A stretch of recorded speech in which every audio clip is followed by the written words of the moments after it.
Good evening, friends. Eti ami bori asu more chamber. Eti amar Rahat Hussain osoro dahil. Moi kitaman kitab uliai loisu. Jehetu wahakali more kisuman matters ase. Matters that means moi more kisuman case ase. Gotike ei case সংক্রান্তক moi as an advocate হিসাবে আমি কিছু আগতীয়াকৈ মানে preparation লব লাগিব। যাৰ কাৰণে এই কিতাপৰ উলিয়াই লৈছো দুখন কিতাপ ইয়াৰ পৰা মোৰ যিখিনি প্ৰয়োজন সেইখিনি বস্তু মই অলপ চাই যাম। এই কিতাপৰ নাম হৈছে art of cross examination. Art of cross examination actually cross examination ইয়াতে কালি যিটো মোৰ কেছ আছে সেইটো কেছৰ মানে সাক্ষী এজন আহিব, সাক্ষীক আমি জেৰা কৰিব লাগিব। গতিকে আমি কেনেকৈ জেৰা কৰিব লাগিব যিবিলাক জুনিয়ৰ এডভোকেট আছে, গতিকে জুনিয়ৰ এডভোকেটবিলাকে যদি আৰ্ট অফ ক্ৰছ এক্সামিনেশ্যন এই কিতাপখন যদি ভালকৈ পঢ়ে তেতিয়াহ'লে ইয়াত ডিটেইলছ মানে প্ৰচিডিউৰ লেখা আছে, গতিকে ভালকৈ বুজি পাব। কিতাপখনৰ দাম মানে 1650 rupees। মই বহুদিন আগতেই কিতাপখন কিনিছিলোঁ, সেইটো পৰা 2024 চনত মই লোৱা আছিল কিতাপখন। এতিয়া চাগে 2000 এবভ হ'ব চাগে প্ৰাইচ। আৰু ইণ্ডিয়ান পেনেল কোড ভাৰতীয় দণ্ডবিধি আইন মোৰ ওচৰত ইয়াতে চাইছে ৰ'বা দেখিছোঁ।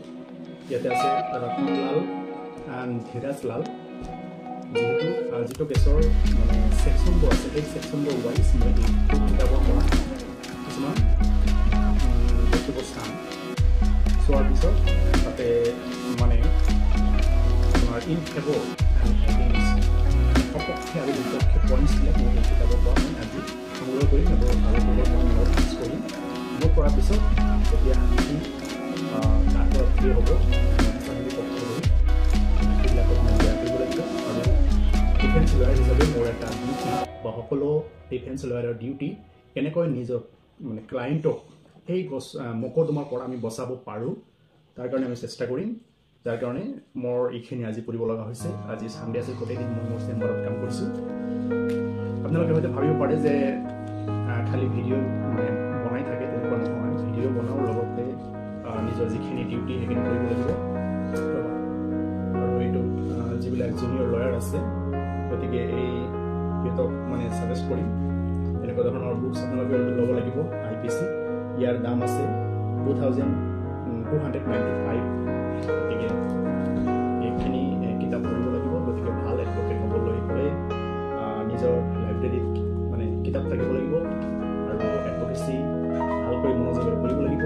মনোযোগ দি ভালকৈ এডভোকেচি কৰিবলৈ হ'লে নিজৰ কেপিটেল ডেট মিনছ বুকছ মানে কিতাপ পত্ৰ থাকিব লাগিব আৰু হাৰ্ড লেবাৰ কৰিব লাগিব। তেতিয়াহ'লে ভাল লয়াৰ বা ছাকচেছফুল লয়াৰ হ'ব পৰা যায়। তো আজি আপোনালোকক মানে ইভিনিং টাইমত চাহ মেলৰ সৈতে আপোনালোকক কিছু কথা আলোচনা কৰিলোঁ। যদি ভুল ত্ৰুটি হৈছে ক্ষমা কৰিব।